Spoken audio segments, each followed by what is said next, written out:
Bonjour à toutes et à tous et bienvenue sur Food is Love, j'espère que vous allez bien. Le riz et le poulet ça match à tous les coups. Ajoutez à cette association des légumes de saison, des épices et des saucisses. Et vous obtiendrez un festin que l'on nomme jambalaya du côté de la Louisiane. Tous les ingrédients sont chaleureusement réunis pour cuire ensemble dans la même marmite. La préparation est assez simple, le pétage de bide lui est exemplaire. Alors c'est parti pour la paella version Louisiane.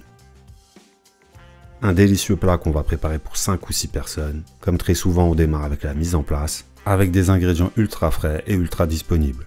Ingrédients dont vous retrouverez la liste bien détaillée dans la description de cette vidéo. Juste en dessous, non loin des boutons s'abonner et pouces en l'air, sur lesquels vous n'oublierez pas de cliquer. Merci d'avance, et maintenant passons à l'action. Vous connaissez la sainte trinité oignons, céleri et carottes. Aujourd'hui vous aurez le droit à la version oignons, céleri et poivrons.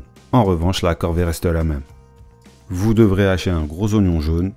Ensuite, vous ferez exactement la même chose avec 2 branches de céleri, qu'on évitera d'hacher trop finement pour conserver de la mâche et du croquant lors de la dégustation. Pour réserver vos légumes, prévoyez un bol assez large. Vous pouvez réserver l'oignon et le céleri ensemble. Entre l'oignon, le céleri et les poivrons, 2 cébettes vont s'inviter. Il vous faudra simplement, après les avoir soigneusement rincés, les émincer. Vous pourrez ensuite les réserver avec l'oignon et le céleri. Et vous terminerez cette mise en place avec 2 poivrons. Idéalement un vert et un rouge. Heureusement, vous pouvez faire avec ce que vous avez dans le frigo ou dans le potager, que ce soit pour la couleur ou pour la variété. Quoi qu'il en soit et quoi qu'il en coûte, il vous en faudra 2. Vous savez ce qui les attend, vous les épépinez et vous les hachez. Chacun leur tour ou les 2 en même temps si vous y arrivez, et vous les réservez avec le reste.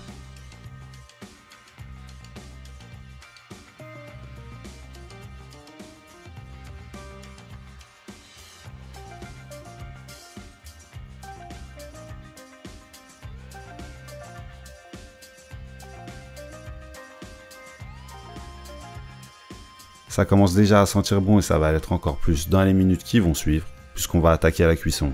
Là on cuisine pour une grosse tablée, donc sortez la grosse marmite, celle capable d'accueillir 5 ou 6 assiettes. Préchauffez-la sur un feu moyen. On commencera par faire dorer des cuisses de poulet, et on s'aidera avec un peu de matière grasse. Lorsque votre cocotte sera bien chaude, vous y verserez 2 cuillères à soupe d'huile végétale, comme de l'huile de tournesol.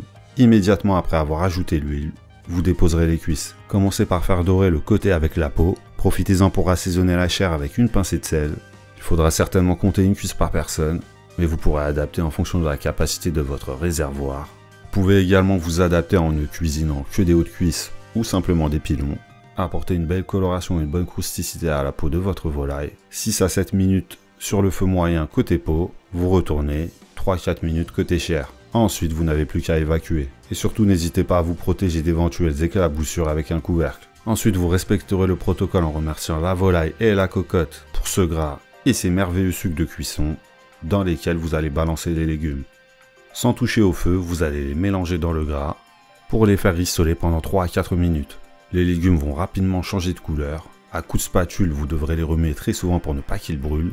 Et au bout de 3 à 4 minutes, vous pourrez réduire le feu et ajouter pas moins de 6 gousses d'ail. Ouais, c'est comme ça. Après, c'est la vraie recette. C'est pas moi qui exagère. Les 6 gousses d'ail, ça me convient. Vous allez ajouter 2 cuillères à soupe d'épices cajun. Mélange d'épices cajun qu'on peut acheter déjà tout prêt, comme de nombreux mélanges d'épices, ou qu'on peut préparer soi-même à la maison très facilement. Allez faire un tour dans la description, je vous mettrai une petite vidéo pour vous montrer comment faire. Maintenant, vous faites péter les notifications nasales, mélangez vos épices avec l'ail et les légumes sur feu doux pendant 1 ou 2 minutes avant d'entrer dans le saucisse time. Vous allez ajouter 400 g de saucisses taillées en rondelles d'environ 1 cm, des saucisses fumées de préférence. Comme moi le porc ne fait pas partie de votre régime, essayez de dénicher du chorizo de bœuf. Vous avez aussi les saucisses turques qui feront très bien l'affaire. Mais qui que vous soyez, quel que soit ce que vous mangez, prenez de la qualité sinon faites l'impasse. Restez uniquement sur votre volaille. Enfin, balancez vos rondelles de saucisses dans la marmite. Et ensuite vous pourrez mouiller avec 1 litron de bon bouillon. Encore une fois, la qualité va être primordiale. Quand je dis de bon bouillon, c'est du bouillon maison. Certainement pas du cube. Bœuf, volaille ou légumes, peu importe, tant que c'est du bouillon maison. Si vous n'en avez pas, mettez simplement 1 litre d'eau. Assaisonnez avec une bonne pincée de sel. Une bonne demi-cuillère à café si vous êtes parti seulement sur de l'eau. Et maintenant on couvre et on laisse mijoter à feu très doux 15 à 20 minutes si vous avez mis du bouillon, 1 heure à 1h30 si vous avez mis de l'eau. Céleri, ail, oignons, épices et compagnie, au bout d'1 heure vous aurez du bouillon. Dans tous les cas, pendant que vos légumes mijotent, vous aurez largement le temps de préparer un roux brun. Ça prend 10 minutes. Un roux brun, c'est la même chose qu'un roux, sauf que ça doit cuire un peu plus longtemps pour devenir brun. Dans une casserole et sur feu doux, vous aurez besoin de 100 g de matière grasse et 100 g de farine que vous allez fusionner.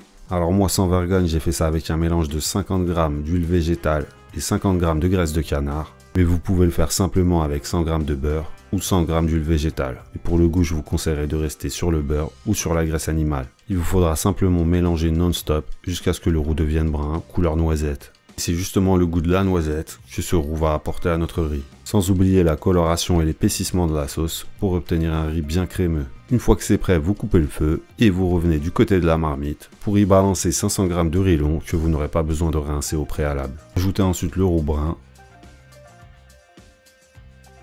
Ensuite, et toujours sur feu doux, vous mélangez pour fusionner le roux et la sauce.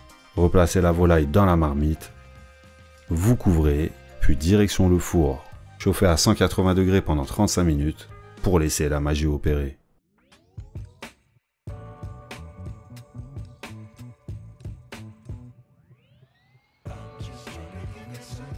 Au bout des 35 minutes, à la sortie du four, allez vérifier immédiatement ce qui s'est passé. Vous pourrez de nouveau débarrasser la volaille et mélanger votre riz avec le reste de sauce qui n'a pas été absorbé. Le riz est bien cuit, ça brille de partout, ça sent bon. Maintenant, si vous le permettez, j'aimerais la fermer.